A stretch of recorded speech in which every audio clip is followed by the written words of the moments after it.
All right, so why don't we go ahead and begin today with taking a look at the solution to the homework.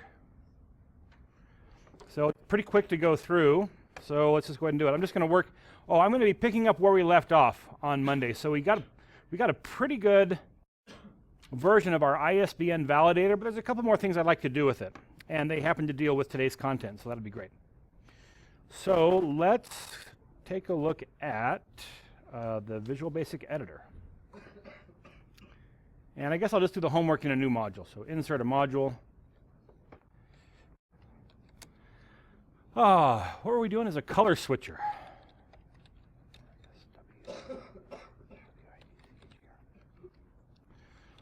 All right, so folks, someone tell me what was the approach you took to doing this?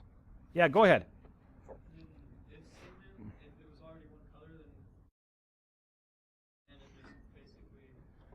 So just took an if statement and you said, hey, if it's this, do this, and do this, and that's great. Okay, yeah, let's just go ahead and take a look at that. I'm going to use a different one than the if statement, but let's go ahead and get it started the way that you're doing. So you said if, and then you probably looked at the active cell's interior color. Active cell.interior. Active cell.interior.color index. That's right. You said if that color index was equal to, what was the negative one? Negative 40 something? 41, 42. Then you did something. Else if you looked at it and said, otherwise look and see if it is, what, 2? What was the next one you used? 3?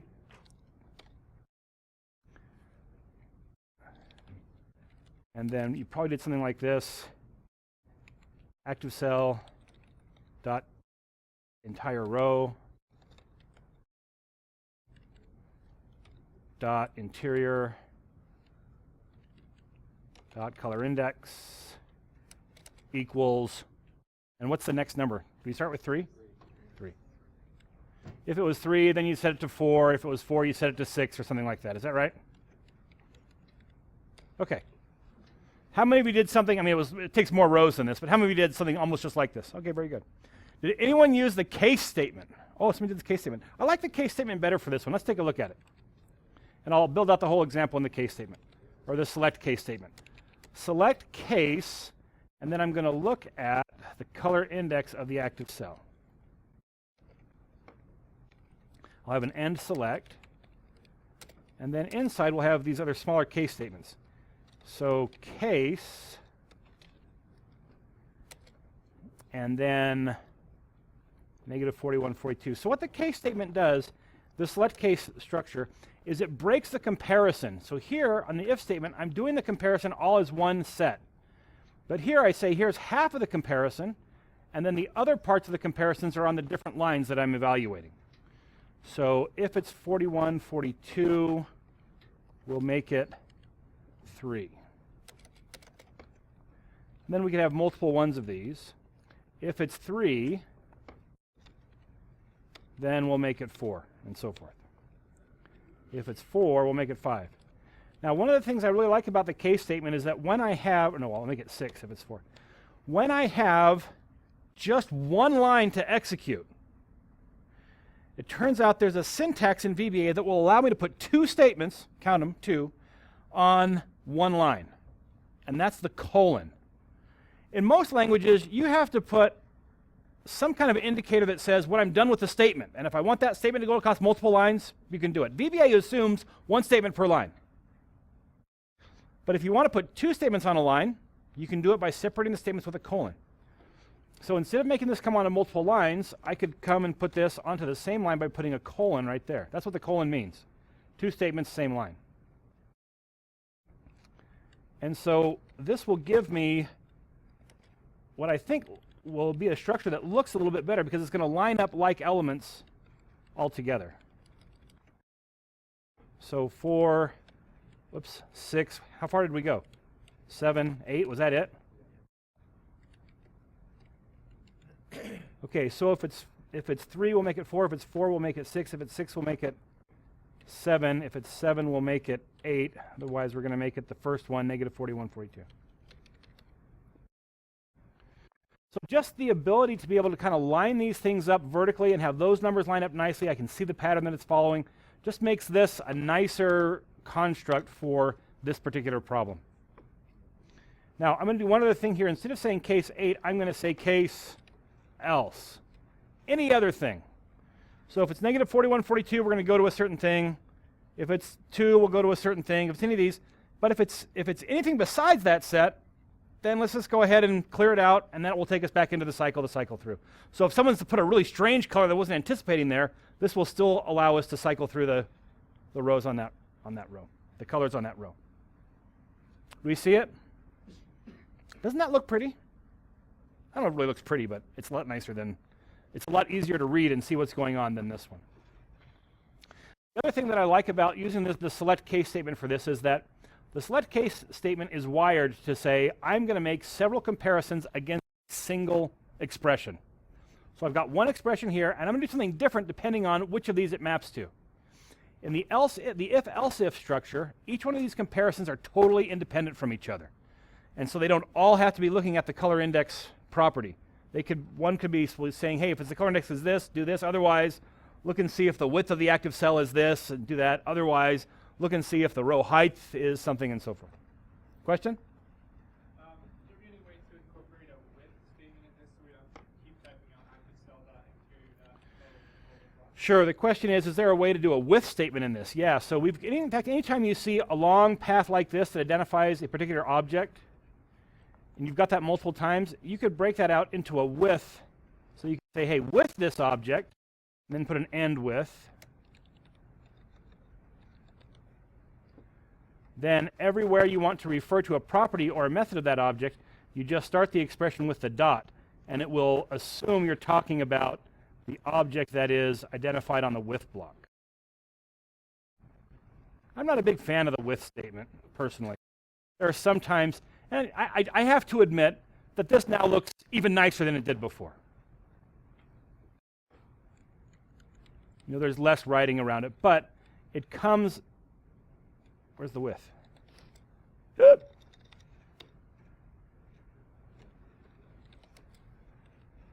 Yeah, it comes with two lines of overhead. And the width.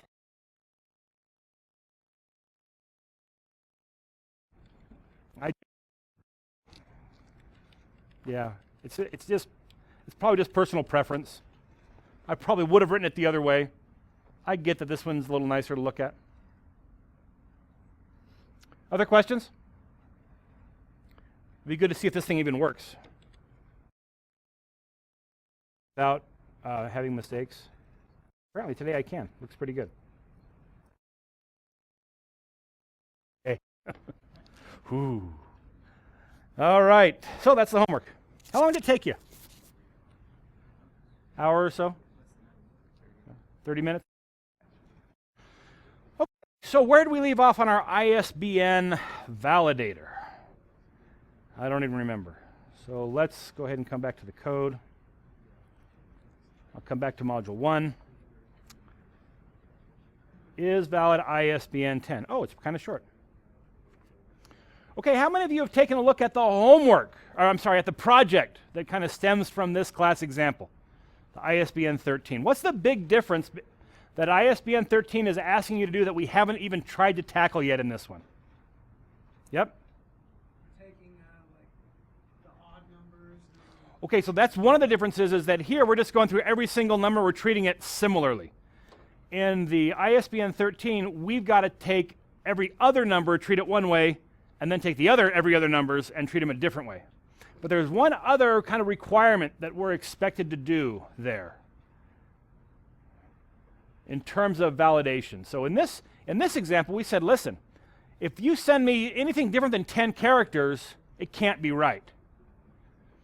But I've asked for something different in the project. I've said, listen, the only valid kinds of characters in a 13-digit ISBN are numbers. They're all numbers. So what should we do if you give us anything besides a number? Well, one approach would be just to say, yeah, forget it. It's wrong. But there are multiple ways that people like to write ISBNs, and here's one of them. it turns out that there is actually, this whole long number here is broken up into different parts.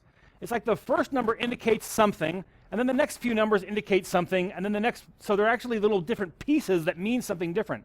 And so these are really often written like this: 1 hyphen 2, 3, 4 hyphen 5, 6, 7, 8, 9, I don't know, 8, 9 hyphen X. You know, so you'll often see hyphens written in fact, if you look at the back of a book, it almost always has hyphens in it. And sometimes you'll see them written with dots. And those are the only ones I've really seen, but I can imagine someone saying, well, let's put something else in there. And so what I'm asking you to do in the project is to say, look, accept the input, and before you calculate the length, before you check it for length, throw away everything that's not numeric. Look through this thing and say, if it's not numeric, just get rid of it. So if there's periods in it, if there's hyphens in it, if there's a capital B in it, I don't care. And then just look at the numbers. And if those numbers are a valid 13-digit ISBN, then validate it. Say, yeah, it's right. Any thoughts on how to do that? Good heavens, what are we going to do? We got to look at that. And is there some function that says, you know, numbers only or something? There's some function that will replace, right? You could replace. So you could, well, we got the replace function. Let's take a look at the replace. Is that going to help us, the replace function? So I could say replace. I'm going to have some string that I'm looking at. I'm going to find something, and I'm going to replace it with something. So let's do this. Let me go ahead and bring in that example that I just wrote here. Better meetings for all. How did that happen?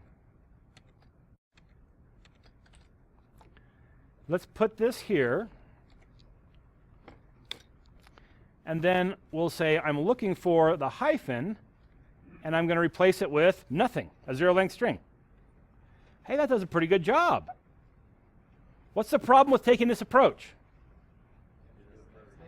Yeah, I got to do that for every possible non-numeric character. There's a lot of non-numeric characters. Specifically,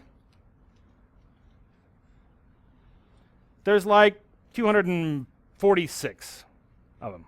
That would be a lot to do.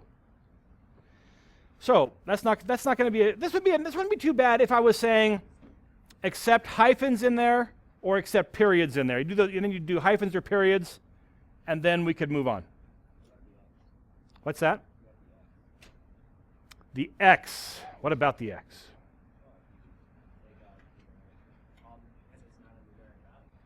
Oh, as we're saying, hey, if we take out all the non-numeric values here, we're going to be in trouble.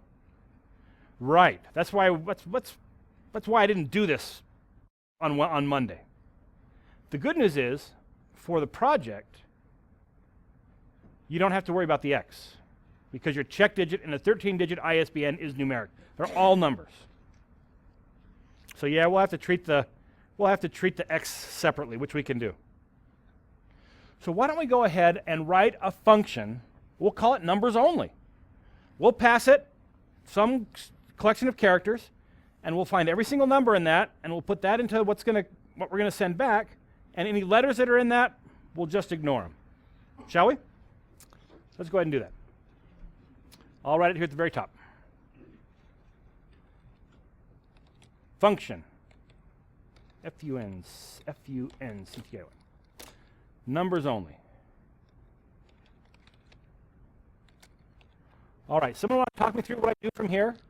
I'm going to pass it a value that's a string, and it's going to return a string. Why a string instead of a number? It's because I want to be able to preserve a leading zero. So if I send back a number and I've got a leading zero, that's going to get chopped off.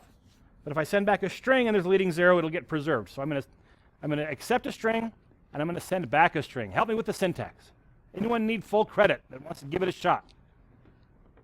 What goes next? Function, numbers only, S only, that's what goes next. O-N-L-Y. Then what? Go ahead. AJ. In parentheses, you'll say ISBN as string. Okay, so I got to have something to accept a parameter name to accept the value in that I'm going to work on. I'll call it data. Because I kind of want to make it a general function that I might, anytime I got to strip the non-numeric characters out, I could do it. Data as a string. Okay, what else? And then in your parentheses, that's the parameter. So So here we define the parameter, and now we're going to say as the type that we want to return. Now in this case, we want to return a string. Very good. Full credit. So whenever I call this function, we're going to send it some collection. Maybe we'll send it this set of numbers or this set of characters. We'll then operate on that set, and we want to send back only the numbers. And we'll send it back as a string. That looks pretty good. Okay, so we're going to need something in the middle here to be able to accumulate the values that we want to save. Some of these characters we want to throw away, and some of them we want to keep. We need some way to accumulate the ones that we want to keep. I'm going to call that temp. Dim temp as a string. All right, somebody tell me why. I declare one variable here, but I declare this other variable here. What's the difference, and why do I put one in one place versus the other? Go ahead. One of them so the data's input, determine whether or not you want to keep it, right? Exactly right. What you said is that this one's going to be an input. And so this parameter, this variable, is going to take its value from the function call. When the user calls this function, it's got to supply a value to give a value to this variable. This variable over here is just going to be internal. I'm going to work with it. The user doesn't have to give me a value for that. I'll start that one off myself. You know, the code will do that. And so I'm declaring two variables here. One's just going to be strictly internal, so we do it here. The other one's going to receive the value passed in, so it has to be declared here. And when we make a variable there, it is called a parameter. Right. All right. Let me go ahead and declare another variable here, x, as an integer, just to keep, it'll be a control loop, a control variable for a for loop. Dim x as integer. Okay, now let's think about it. If I've got this string coming in, I've got to look at every single one of these characters and decide if it's a keeper. Whew. How do we do it? What structure should we use? Let's use a for loop. For x equals 1, 2, full credit for class participation. If you can tell me what I'm thinking of here. It's a mind-reading game. What am I going to do here? Go ahead. I want to do the length of the data. That's right. So what's the syntax for it? len, open parenthesis, data. Perfect. Full credit for class participation. And then next to end the loop. So in this case, I'm sending in 13 digits, and so this is going to iterate from 1 to 13. So x is going to go from 1 to 13 across this loop. So remember, the magical part about this is that the variable x is going to change its value just by the operation of the loop. I don't have to change it. It happens automatically. So just as I'm testing this, I'll do this. Debug.print x, and now I want to print. So when this prints out, I'm just trying to make sure I've got the loop set up right, but when this prints out, I want to print 1, and then I want to print the very first character, which is also 1. The next time through the loop, x will be 2, and so I want to print 2, and then I want to print the hyphen. So someone, give me the syntax. If you need credit, this will get it for you. What do I put here so that the first time through the loop it prints this character, second time through the loop it prints this character, next time through it prints this one? Any thoughts? I'll give you a hint. It starts with an M. Oh, it wasn't an M. Go ahead. Mid. Okay, I'll use the mid function. Mid function takes an argument. First one's a string. What do I put here? Data. Then I'm going to start at a particular position. Which position should I start at? The xth position. So the first time through the loop, I'll look at the first position. Second time through the loop, I'll be at the second position. And then how long? 1 character. Right. So now if I run this, I haven't set a return value, so it will return the default value for a string type, which is an empty string. But I should be able to print numbers only and at least see that it's working, because it should print some stuff to the immediate window. So numbers only, and run that. Sure enough, so it printed off, yeah, 1, 2, 3, 4, 5, 6, 7, and then it's 1 hyphen 2, 3, 4 hyphen 5. It looks like it did exactly what I was hoping it would do. Oh, it's so nice when that happens. It doesn't happen that often. It's nice when it happens right the first time. All right, so now I'm going to look at that. I don't really want to print it out. I want to look at this and decide if it's a keeper. Any thoughts on how to do it? Yep. Yeah, we got that isNumeric function. So we'll say if isNumeric, open parenthesis, close parenthesis after our expression that was looking at the individual character. Then we'll do something. Otherwise, we won't do anything. Now, what do we want to do? So if it is numeric, what does that mean? Does it mean it's a keeper or it's not a keeper? It's a keeper. And so we got to keep it. Where are we going to keep it? We've created this variable called temp for that very purpose. So I'm going to say temp is going to equal what it used to be concatenated with that character that I just decided was a keeper.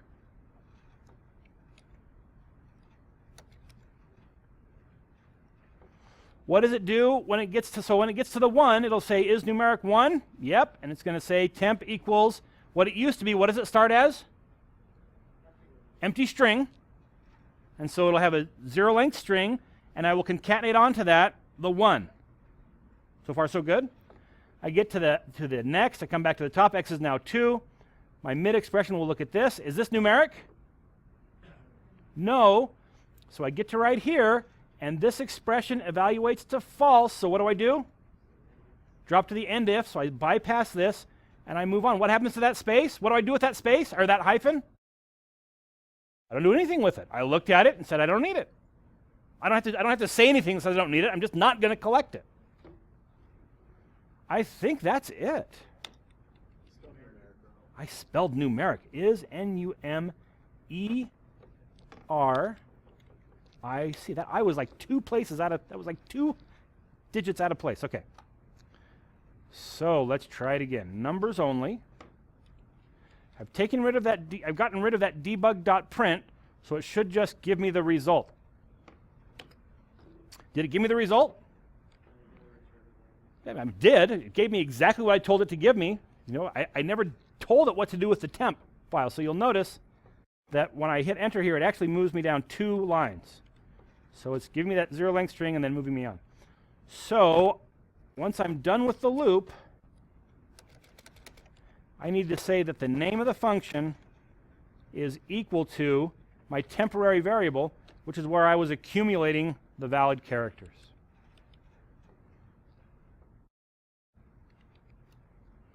And so now that should print only the numbers of whatever I passed to it. And it might be a nice function to have around. I mean, if I need to do something like that again, you know, I've got a function that'll do that. Question? Could you use left instead of mid there? Start it at X. Could I use left instead of mid and start it at X? And the answer is, I could do this without using mid, but it would take more than left. I could do it with a combination of left and right. It's ugly. Why wouldn't left work? Then you just go X number spaces. Okay, so the question is, why wouldn't left work? And the answer is that when I say left, let's just look at it up here. So I'm going to say the leftmost characters of this string say 2. Well, let's just, I don't have an X to work with right now, so I'm just going to say 2. What do we expect this to return?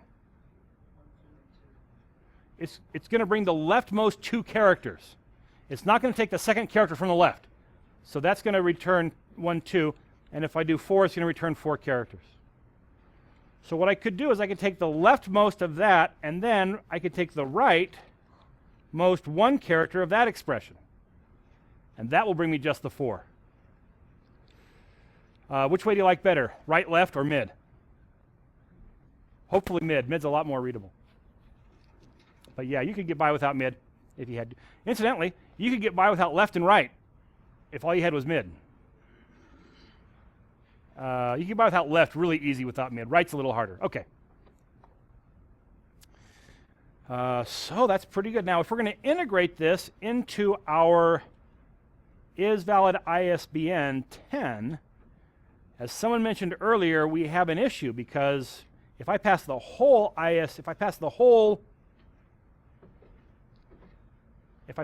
thing here, I'm going to end up with losing my X when the X is that. So I have a couple of approaches to solve that. One, I could say, well, if it's a number or if it's the last character and it's X, then go ahead and bring it in. But if I do that, I've taken this function that's really a pretty general purpose function and I've turned it into an ISBN 10-digit validator.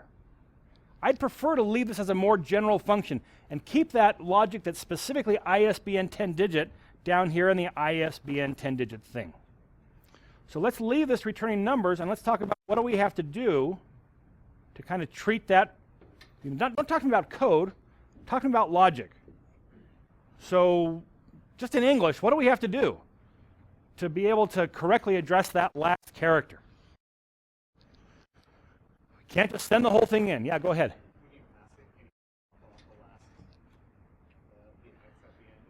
Okay, so here's one approach. Here's one approach is that we could say, let's just read the last character, or send everything but the last character. What would that mean? In terms of, if I'm saying throw away all the non-numeric characters, except X if it's the check digit. This is really kind of a hard one to solve. And what you're saying is, assume that the last character is a check digit. And if you put in some spaces or anything after it, then we're not going to take it. Assume the last digit's a check digit. And that's not such a bad thing to do. But how could we do better? How could we say, well, if they put a hyphen after the check digit, how could we allow them to do that? What would it take?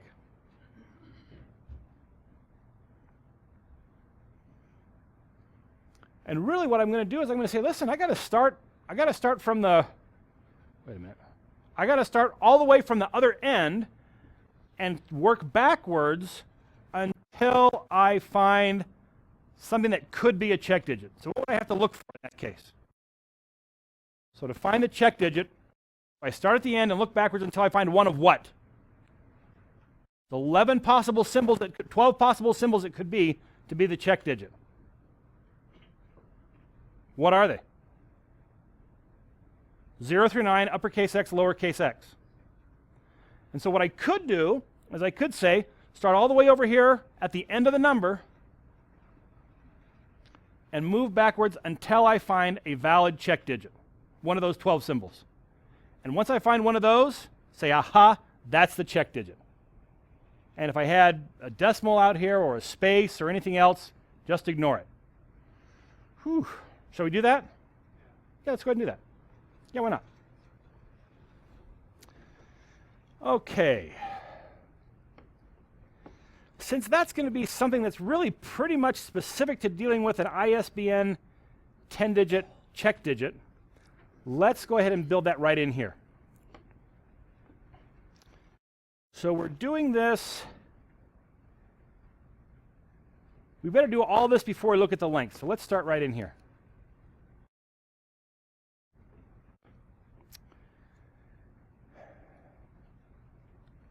And we have a variable as x. Let's go ahead and do that. Dim x, or we already have dim x. So let's do a for loop. For x equals, and we're going to want to go for the whole length of this, of our candidate. Seems like we don't really have to go. We could probably stop once we get down to within 10 digits, right? Because if we're looking for the check digit and we're down to the only 5 characters left, is this thing going to be valid? No, it's not really going to be valid, but let's just go ahead and look through the whole thing. Now I want to start at the end and move towards the first. So what's my for loop going to be? For x equals what? Yeah, do the length of the candidate. Do the length of the candidate to what? Yeah.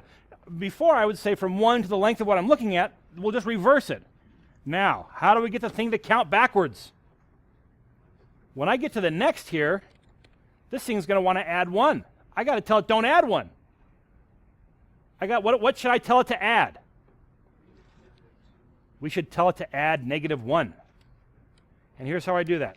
Step -1. So whatever number I put here, this is what it adds every time it gets to next. If I don't specify the step clause, step is going to be 1. But I could tell it to step 2 or 4 or 127 or -13. When this is a negative number, then it reverses kind of the way it evaluates between these two numbers, right? Normally, that for loop would say, I'm going to keep looking until x is greater than this number. In this case, because this is a negative number, it's going to keep looking until x is less than this number.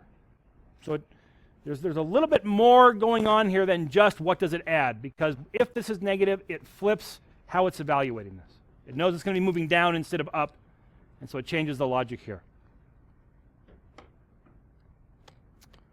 All right, let me just go ahead and start by printing off, make sure I'm dealing with my sequence the way I intend to be dealing with it. And so I'll do a debug.print, I lost where I am, debug dot print, the mid of my candidate,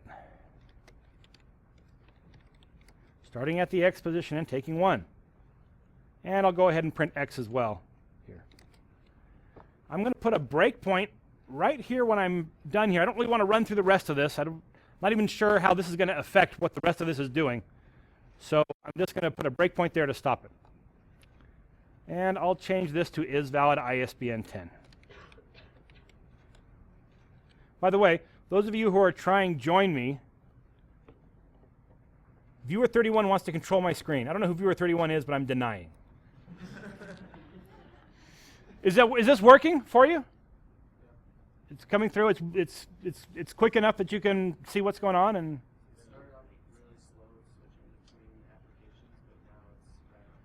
started off slow, but now it's picked up. That's good to know. It's the first time I've ever used it in class. All right, debug.print x. All right, so I should be able to run this, and it should print off all of my characters now in reverse order. So I should expect to see x, which is going to start at the length of this, so it should be 13, and then some space, and then x. 12, and then a hyphen, 11, and then a 9. Let's see if it does it. Debug.print x comma mid. And are we in break mode? No, so run that again. Oh, I'm missing the 10 here as well. Thank you. Here we go. Yeah, it looks pretty good. 13, 12, 11, 10, and it's got those numbers going exactly in reverse order. Beautiful. Okay, so now that I know I'm working across this loop correctly, I've got to decide my logic. So I'm going to be looking at that last symbol. And I want to say, we could use the same thing we did down here, right? We use the in string to tell if it was a valid candidate.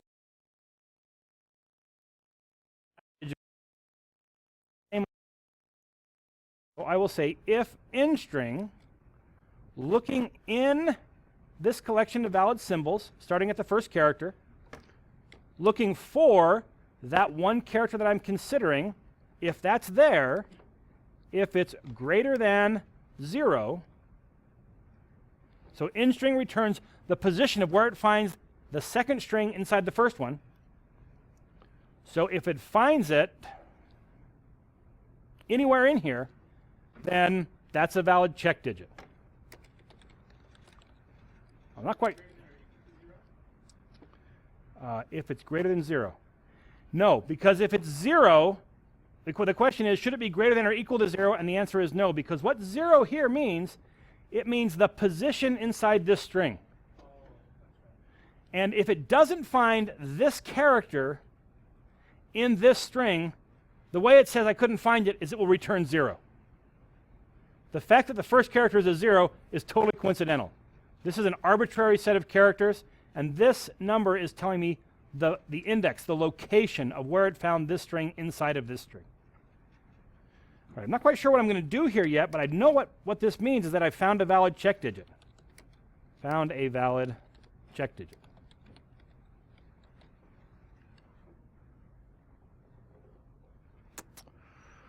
So what do I do if I found a valid check digit? Any thoughts? Ultimately, what I'm trying to do is I'm trying to throw away everything from the right. Is that right? Yeah. It turns out that one of the things that I try to do for you is reverse right and left as I'm talking. So that when I say something to the right, I point to the left. So to you, it looks like you're looking the right way. This used to be easy because I just had to do it in such a way that it felt backwards to me. But I have now done it so often that it feels normal to me. And so I've got to go, wait a minute, is that right? Or not? Anyway. Okay, so as soon as I find that digit, then I really can just throw away everything that was to the right of it. Let's go ahead and do that. So I've got this candidate that gets passed in. I'm looking at the candidate. I'm not going to write over the top of this. This is an input parameter. We're sending a value in here. And so maybe I'll just declare another variable called candidate2. Candidate2 as a string.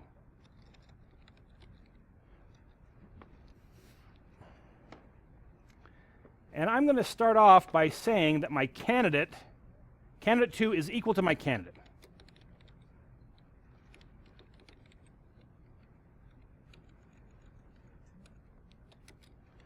Because if I don't ever find a valid check digit, I still want my candidate2 to have a value. But if I do find a valid check digit, then I want to say, great, candidate2 is now going to be everything. I want to eat off everything off that one side that was not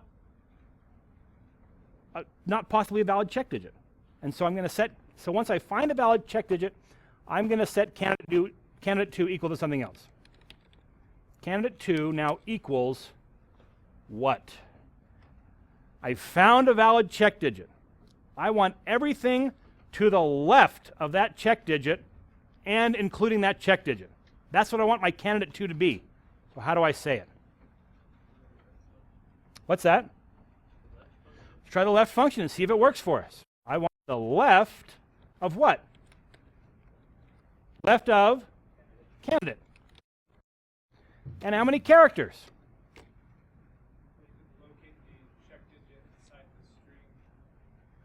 We could locate the check digit inside the string, but yeah, it could appear in there earlier in the string. It turns out there's an in-string reverse function that looks from the backside of the string coming in. But there's probably a simpler way to do it than even that. Yeah, X is telling me right where I found it. It's founding at the X position. Now it turns out, for me, I can never remember, should this be X minus 1 or X plus 1 or just X? Seems like we often have to offset it, so let me just put X for right now. And I'm going to put a breakpoint right on that line. And I'm going to run to that line.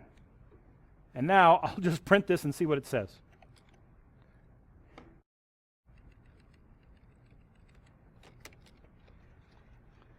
That's got the X. It didn't tell me a whole lot because I need some extra space on the end to really understand this. So let's stop this and add some more. Let's add some non-valid characters on the end. And we'll call that again. All right, so now let's see what that has given me. Yeah, the X gets me to exactly what I'm after. It's actually a little unfortunate that I used the variable for the same as my check digit here, because that could be a little confusing. So let's change our check digit to a different valid check digit, 4.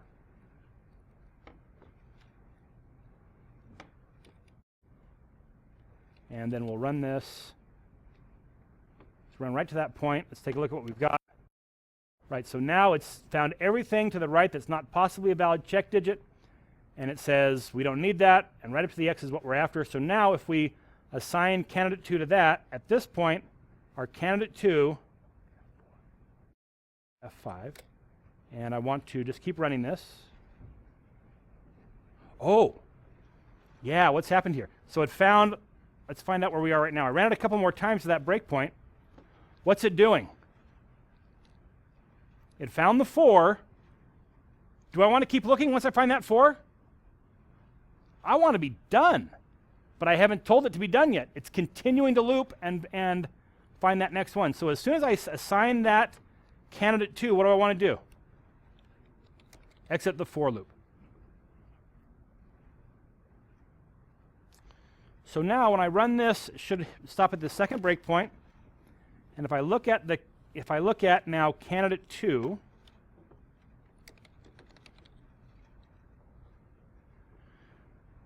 candidate 2 now is everything up to the, let's see, how do I even say this? Everything up to the last possible check digit that we found.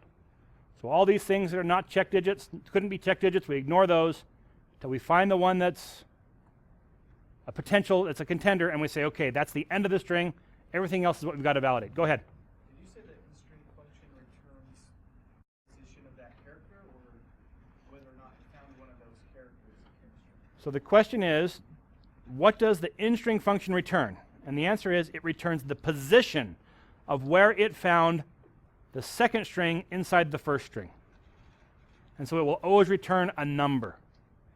And if it doesn't find the second string in the first string at all, it returns 0. That's the way it says I couldn't find it. It's got to return something, and that's what it does. So we are checking to see if it found something greater than 0. It will never return -1 or lower. It will always be 0 or something higher up to the length of the string. Okay, so at this point, my candidate 2 is looking pretty good. Now, next step is to get rid of all the non-numeric characters. So that's going to be simple because we have a function that does that. Candidate 2 equals numbers only of candidate 2. Yes. So I was doing mine with the 4 that we got, Yep. and every time I ran it, the candidate 2 was saved as the original candidate. Like it didn't chop off the. Let's take a look. I'll run this and see what we got.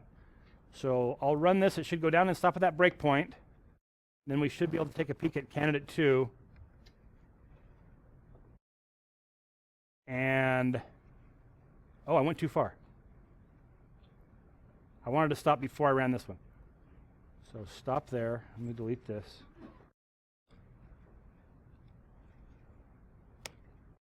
And take a look at candidate 2. Yeah, so I'm still getting the X. And what you're saying is that in your code, the X is gone? No, I kept the X and all the dashes and the equals and everything. Really? Kept all these as well? Probably programmer error. Oh, you're helping someone already, Cameron. So when you're done, help this other poor lost student. Yeah. Really, that's so interesting. I can't imagine what code you possibly have there. But Cameron will come take a look at it in a minute. Okay, so at this point, we've got our candidate 2 is everything. We've chopped off these characters from the one end. Now the problem is, if I send candidate 2 out there, what's going to happen to the X? If I send this whole thing off there, what's going to happen? Yeah, the X is going to go away. And so instead of sending the whole candidate 2, let's send everything but the rightmost character. So we will send the left of candidate 2. How many characters will we send? The length of candidate 2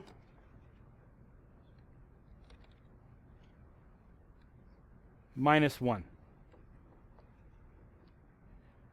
So it seems like kind of a long expression to say everything but the last character, but that's how you say it. I want the leftmost characters, how many?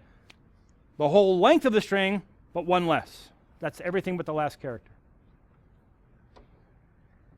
And so that's going to bring back everything but the last character. And the rest of our code is assuming we still have that whole thing together. And so let's go ahead and concatenate the check digit back on the rightmost one character of my candidate 2. That's kind of an ugly line. How many of you agree that's an ugly line? Oh, we'll make worse in this class, believe me. So let's just take a look at what we're saying. We're saying I'm going to send something over here to numbers only. It's going to take whatever I send it and bring me back just the numbers. What am I sending it? I'm sending it everything but the last character. Remember, I've already identified, by the time I got here, I've already identified that the last character is a valid check digit. I don't need to do anything with that one. It's valid. And so I'm sending everything but the last character. It's going to return the only numeric portion of that, and then I'm going to tack that right character right back onto it. Then the rest of my code is set up to work just the way it is. All I have to do is change everywhere it says candidate in this code to candidate 2. And I'll do that with a find and replace. So Control H, find candidate.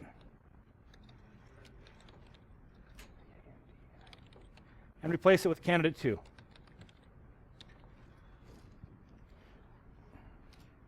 In the selected text, replace all. Found 6 replacements, found 6 occurrences and replaced them all. That looks pretty good.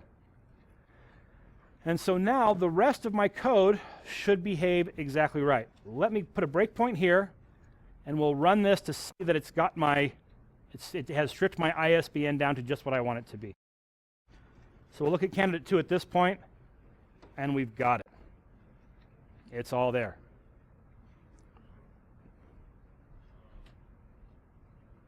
That should be okay. Questions?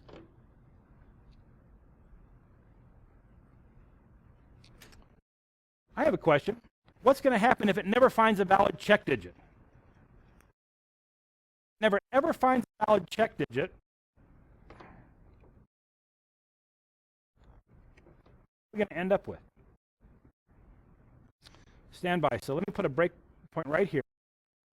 Put in the old Maori folk song. My father roasted a kangaroo. There's no X's, there's no numbers. That's not a valid ISBN, in case you're wondering. Okay, so I've been through the loop. What does candidate 2 equal at this point? Did I ever hit this line? What do you think? I could only hit this line if this evaluated to true. This only evaluates to true if I find one of these characters. Is that character here? So I never hit this line. What is candidate 2 going to equal? Candidate 2 is going to equal what the whole candidate is because I anticipated this problem before we started the loop. I said we want candidate 2 to have something there. Now, what if I left it as a zero-length string? It would have been a problem when I tried to take the leftmost characters except one. So this would have been a problem. So, in fact, I still have a problem if the user sends in an empty string. So let's do this. Let's add one more check right at the very beginning that says, before we look at anything else, we've got to say the length of candidate has to be greater than or equal to 10. Let's see. If it's not greater than or equal to 10, probably a simpler way to say that. How can I say that more simply? If it's less than 10. If the length of my candidate is less than 10, is there any possibility that it's valid? No, I mean, I'm going to take some characters out, but I'm not adding any characters to it. And so we'll say, listen, if it's less than length 10, get me out of here. If it's at least 10 characters, let's go ahead and process it and get rid of everything that couldn't possibly be a proper character, and then we'll deal with it. That's going to prevent a problem from happening here if the user sends in a zero-length string. That's pretty good. All right. Let's go ahead and run it again. So we've got this one. All right, now at this point, what do you think the length of candidate 2 is? I've sent my candidate, my father roasted a kangaroo, I sent my candidate down to numbers only. What does candidate 2 equal? Oh. I did not expect it to be a period. I expected it to be a zero-length string. Oh! No. Oh, that's right. It's because when I got here, what did I do? Yeah, I assumed that this last character was the valid ISBN. And if I didn't go through this, if I didn't actually ever hit this line here, that's not true. So I sent everything but the period. It got sent down to a zero-length string, and then I tacked the period back on. So it's not quite what I was expected, but is this going to be a problem? The only time that's going to happen is if I have no valid check digit in here. If I have no valid check digit in here, how long is my candidate 2 going to be? It'll be 1 character every time. And the next check that I'm about to check is I'm going to say, hey, is this thing 10 characters? And so even though I didn't quite process this one the way I was thinking I did, there's one little thing that got past me. This next statement is going to, so I think I'm okay with that. Yeah. Oh, he must have been hungry, or he was throwing a party. My father roasted 5 kangaroos. So what's going to happen in this case? We're going to read right down here, and we're going to find that right there. Go, aha, found the valid check digit. And then we're going to send everything but that over to here,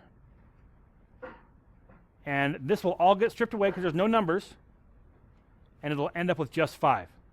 That'll be shorter than 10 characters, and it will correctly identify it as not a valid check digit, not a valid ISBN.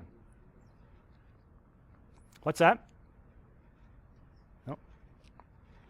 Actually, folks, I'm feeling pretty good about this algorithm now. I think we could probably successfully validate both of these ISBNs. Let's see what it returns. So taking out all the checkpoints, and we'll go, this one should be false, and it returns false. This one should be true, and it returns true. I like it. We'll put some other stuff in here. Some periods. That's true. What if we put some spaces out here? What do you think? Still true.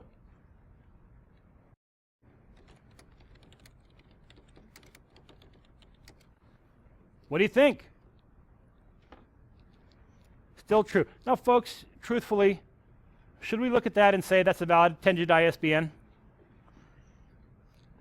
Probably not. But this is how we've defined the algorithm. Take the string, anything that's work back, find the first valid check digit, set that aside, take everything else, throw away everything but the numbers, and then evaluate that. So the good news is, I'll be with you in just a second, the good news is that I should be able to come in here and format these the way we'd expect to see these, some with periods every so often, and that still evaluates the true. And yet if I change the algorithm so that it's an invalid ISBN, change it in place, then it should evaluate to false. Okay, there was a question. Yeah, so beneath the if statement that has the in string, yes, right there. So the next line is numeric. Is that necessary? Ah, so here at this point, yeah, good point. So here, this is where we were checking to see if the first 9 characters were numeric. Do we need this anymore? If it makes it this far, the left 9 characters are numeric. Have to be. So you're absolutely right. No longer necessary. Just go ahead and get rid of that one. What else do we have in here? Do we need to check the rightmost character at this point either? Here we're checking to see if the rightmost character is valid. Could we make it here if the rightmost character wasn't valid? Also correct. No longer necessary. Yeah, we need the length one. We're checking on that length to know that we've got to the right length. But we've validated those other things in other places. Whew. What do you think, folks? Is this project like, oh my gosh, this is really hard to do? Or are you going, oh, hey, yeah, awesome. How many of you are going, whoa, this is hard? Yeah, it's a different way to think. How many of you are going, Whoa, I can feel the power already. No one. Okay. But this really is what it's like. This is the heart of VBA, figuring out an algorithm to accomplish what you're trying to accomplish and working it down. Folks, you don't really have a whole lot to work with to be able to build this solution. You can store a value into memory and call it back. You have the ability to iterate, go over multiple things. You can do math, and really everything else is built up from those three operations. So we've got these other functions that were built-in functions. Someone just wrote functions to do that, right? I mean, that's what we did when we created this function here, numbers only. The ones that are built into VBA, someone else did that just from a lower level and worked them up. And so you've got to look at this problem and say, wow, I don't have a whole lot of tools to work with. The ability to loop, the ability to store a value and call it back, and math. And from there, I've got to figure out how to make this thing do what I want it to do. Okay, questions here?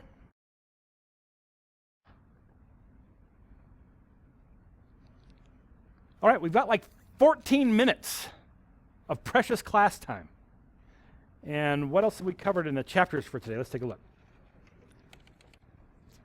So we're talking about branching code. We looked at the case statement. Let's just go ahead and do an example, kind of a more complex example of the else if.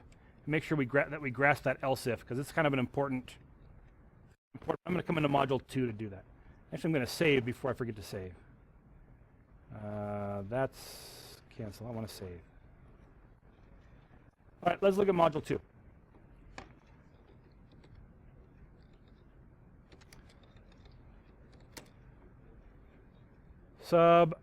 Else if demo.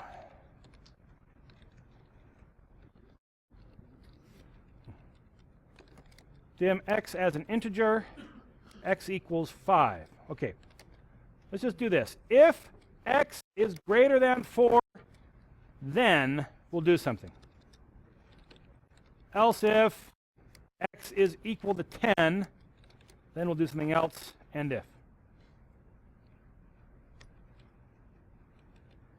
Now, the first time, if I were to run this, the first time I get to this, if x is greater than 4, is that true? That's true. So whatever I have inside this block is going to execute. Debug.print, hello, and x equals 10. Okay, so let's think through the code that's happening here. X gets set to 5. If x is greater than 4, that's true. We print something out to the immediate window. We put a new value in x. Is this valid? Legal to do? Yep. Now, x equals what after this line executes? 10. I get to this. Else if x equals 10, where do I go? Do I go here?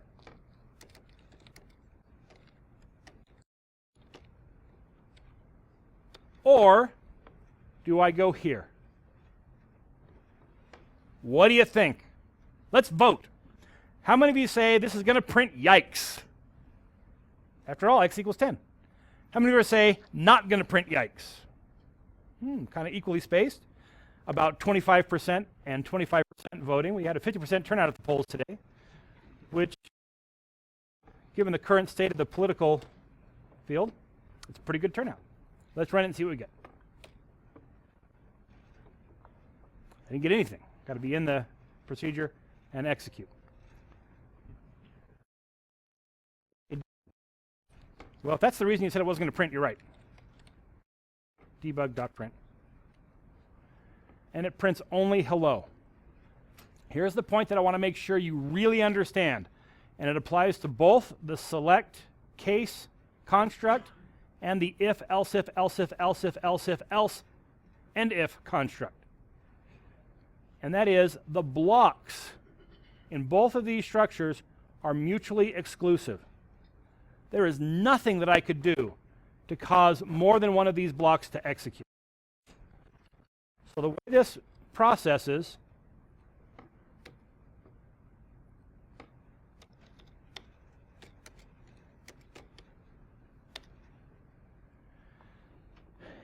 It starts with this if, and it realizes, okay, I've got a block that starts with the if and goes to the end if.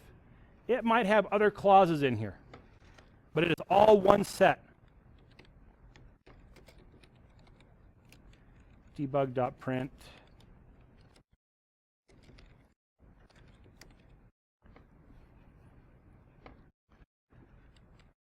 These then are mutually exclusive blocks. The first time I get to a condition that evaluates to true, I drop into that block and execute it. When I hit the next else or else if, I don't even evaluate the condition. I get to there and I go, boom, I am done. Drop me to the end if and move on. Okay? And so even though every single one of these could evaluate to true, only the first one that evaluates to true will execute. So if I change x equal to 1, what is this going to print now that x is 1? Is this true? This is not true, so we'll skip this. Is this true? Nope, so we'll skip this. Is this true? Nope. So we get to the else, and is there any condition on this else? No. So I don't have a condition on the else that says, well, great, if I made it here, just do whatever this says. And so that should print help me.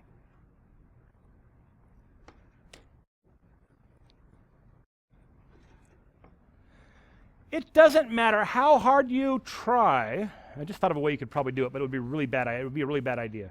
It doesn't matter how hard you try. You cannot get more than one of these blocks to execute. They are mutually exclusive. Once it finds a value that's true, it will not look at any of the other values. It just says, I'm done. Get me out of here. So let's suppose I wanted it to print all of them that are true. How do I change it? Yeah, I just make them independent statements. So I'll take this one, I'll close this one off here, end if, and then I'll get rid of the else here, end if, get rid of the else here, and the else doesn't make sense by itself, so we'll just end if that one. And so now I'll set this back to 5, and this should print both of them, because this one will be true, it will set x to 10, and then it will evaluate this one, that one should be true. It should print hello yikes. Hello yikes. Question? Is another way to write that just different syntax? Could you not use that if and just put the well, I guess it's a two statement. The question is, hey, can we do this? Can I make a one-line if statement? And the answer is yes. In the very early days of BASIC, this was the only kind of if statement you had. You could execute one line conditionally. What if you wanted to execute 2 lines conditionally? 2 if statements with the same condition. It was ugly. It really was bad. That's how it started. And so there are many programmers today that look at this and say, oh my gosh, why would you ever do that? That's hideous. If you have an if, you always want to have an end if. I'm not one of those. I think, the language supports it. Makes my code a little more compact, still readable. I like it. But if I put anything on the same line to the right of this then keyword, then I've determined my destiny. It is going to be an if statement that executes that line conditionally. No else if, nothing else. That's just, it executes that line if it's true, or it doesn't execute the line. That's all it can do. Yep? So there's an implicit end if you write it on the same line. There's an implicit end if the question is, so there's an implicit end if you write it on the same line. If you want to think about that way you can. But there's nothing there. It's just, if that's true, then whatever statement is off to the right of the then gets executed. And then we move on. What about this? Could I put an end if there if I wanted to? No, won't take it. It's just syntactically invalid. And so end if has to be on a statement by itself, on a line by itself, and it's just not needed if I put everything up here after the then. Sometimes I've seen students do this, and it always puzzled me why they do it. And let's take a look at this. Then here, and then let's put an else clause in this one. I'll say else print something else. I don't know. Yo-yo dad. That's not syntactically valid. But if you put it there and you leave the line,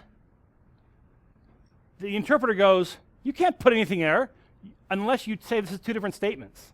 And it puts that colon in there that lets you put two statements on the same line. Don't do this.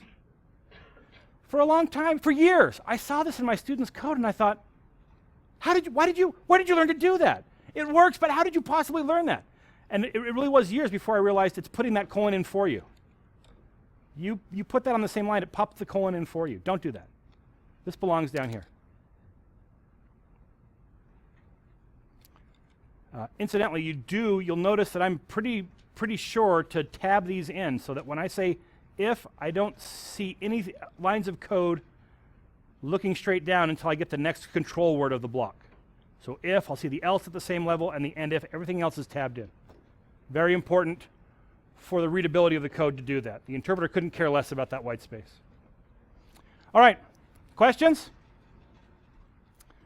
Yes. There's nothing on the schedule for Monday? There's nothing on the schedule for Monday? Not that I know. It just goes Wednesday to Wednesday. Let's pause the recording while we explore.